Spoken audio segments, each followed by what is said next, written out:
because I've been in that situation before in the past, and I've had to do crazy shit. I've had to beg, cry, get on my hands and knees and say, please, can you let this slide?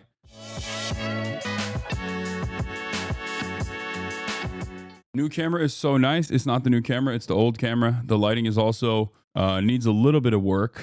If we're being real, it's a little blown out in the back, as you guys can see. But I wanted to get the HasanAbi gaming team in here working while I was out in Japan.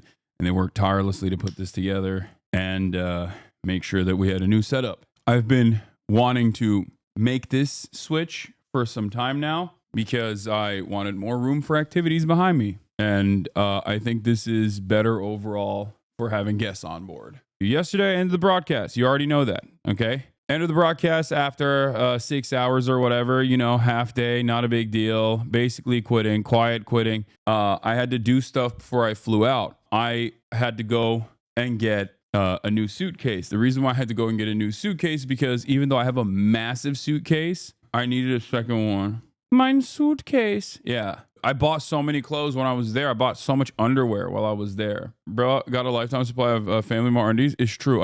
I did. I actually did. But yeah, I had to go and get a suitcase. And then I thought I could hang out with March and Wake and them a little bit. And March was like, dude, if you don't leave right now, you're cooked. It was like 2 p.m. And I was still thinking like, my flight's at 4:30. I'll be fine. We can hang out, because I didn't want to leave. And March was like, you are going to miss your flight. So I reluctantly left. I bought this one. I got to the airport and I'll be honest with you. I got some thoughts for Japanese Air. I went with Japanese Airlines. Okay. I flew in with all Nippon Air.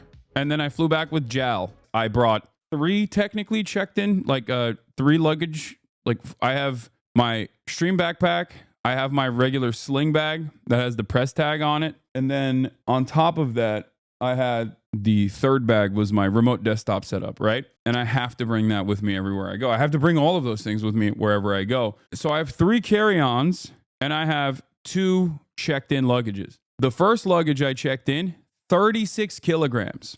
Now, normally, especially when you're flying business, they don't really stress that sort of thing, because you're allowed to check in 3 different pieces of luggage if you want to. But apparently it's 32. 32 is the limit for JAL. So for that reason, they were like, oh yeah, either you can go down the corner, buy a new piece of luggage, put all of your stuff in this luggage so that you can get it to 32 kilograms, or you just need to pay extra. Okay. And to be fair, it's a 2-week trip. So yes, I obviously had a lot of shit. But normally they don't really care, because, you know, you get 3 pieces of luggage all up to 32 kilograms, which is 70 pounds, right? So, or 80 pounds. So I'm thinking it should be fine. It's not fine. They charged my ass 60,000 yen for the convenience. 60,000 yen. No, it's $400, Chad. It's not $5. Yeah, try 400.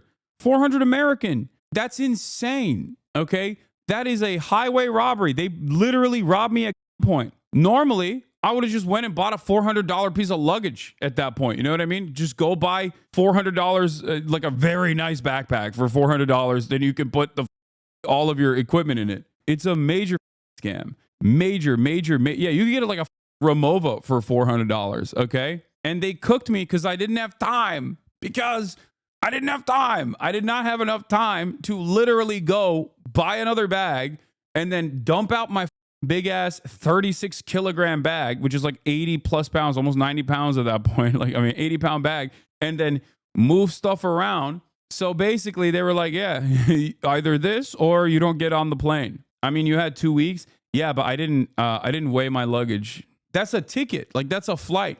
That's a different flight. I could have gotten a different flight at that point. You know what I mean? And it's highway robbery. And I was thinking in my mind, weigh your shit, bro. How am I supposed to weigh my shit? I'm in a hotel. Like, there's no weighing your shit in a hotel. Buy a scale. Yeah, I'm not going to buy a scale.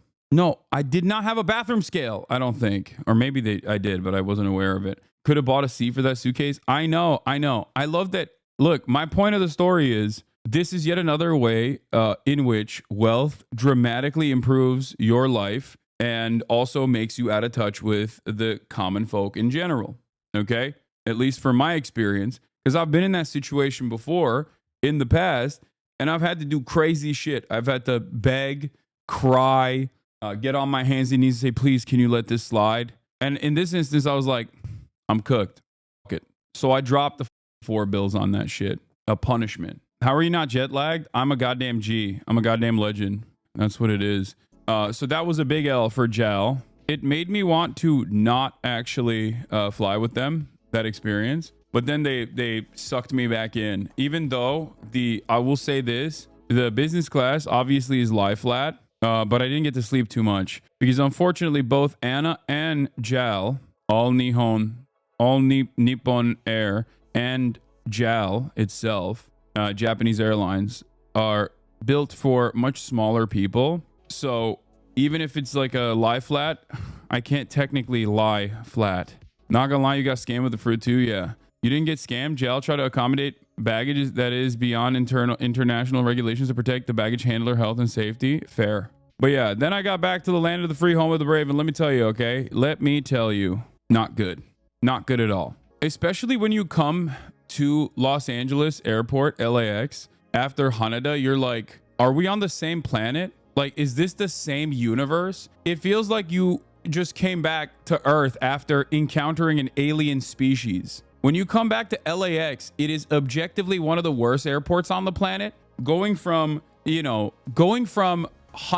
to Tom Bradley International is, I assume, what it's like when you reach like an uncontacted tribe and you're like, wow. But actually that's not true, because an uncontacted tribe still is more harmonious in their peaceful coexistence with nature than LAX is in general. LAX, specifically Tom Bradley International, is all bad, no good. It blows my mind how bad it is. What is so great about Haneda? It's kind of bare. That's what's so great about it. I've had long conversations with my brother, Mr. Airplanes, about this issue time and time again. I don't care about like how cool an airport looks, which LAX doesn't look cool anyway. I don't care about how bare an airport is. I'm trying to spend the minimal amount of time inside of an airport, okay? As long as it's clean and as long as you're just in and out, clean and efficient, I'm good. LAX, not clean, not efficient, just awful. Just awful in general. You get out, there are thousands of people trying to get into the country. So there's TSA global entry, right? There's TSA pre-check global entry on one side. And then on the other side, it's residents, green card holders, and American citizens. There are thousands of American citizens that are trying to enter the country. Do you want to know how many people were working the Customs and Border Patrol, processing entries into the country? 3. 1 for global entry, 2 for everybody else. 3. It is mind-boggling to me how much of the issues that we experience as consumers, as travelers, in every aspect of our lives, how much of the quote-unquote problem could be solved if they just hired more people. If you're not going to do e-gates, just hire more people. Hire more Customs and Border Patrol officers. Wait a minute, I'm confused. You were trying to say earlier that if you're poor and can't pay those $400s, you can get away with it? Oh, when I was broke they would try to hit me with like a bag situation like that, yeah, I'd try to talk my way out of it. Sometimes they let you slide. So aside from all of that, I came home and of course I was faced with a litany of problems. Now I come home, I say hi to my mom, internet's not working.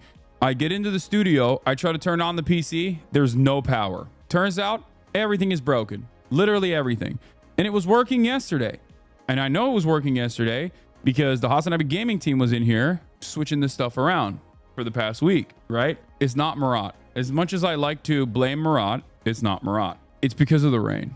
I have like a water surge protector thing that at the mere sight of moisture automatically shuts off a big chunk of my power grid. And a lot of the stuff is rigged. A lot of the electricity grid in this room is directly connected to that, including my server room, all the stuff, right? So it's a wet switch. It's very dumb. It's very dumb. But yeah, that's what I was doing. I got off the plane and instantly I'm in the server room trying to fix this. And basically here we are. I did do it. Quality looks so good. It looks like you're in front of a green screen. Nice. I can't believe you got home today, came to home to that, and didn't take it as a sign to take the day off. Absolutely not. Are you kidding me? Yeah, welcome back home. It's good to be back home. But it was definitely a great time overall. I loved hanging out with friends. I loved doing all the stuff that I did. I love the fact that I'm able to just like do my regular streams, which is important for me, that I keep it up, and then also go out and unwind and do fun shit and, you know, be able to share that experience with you guys as well. And yeah, it was awesome.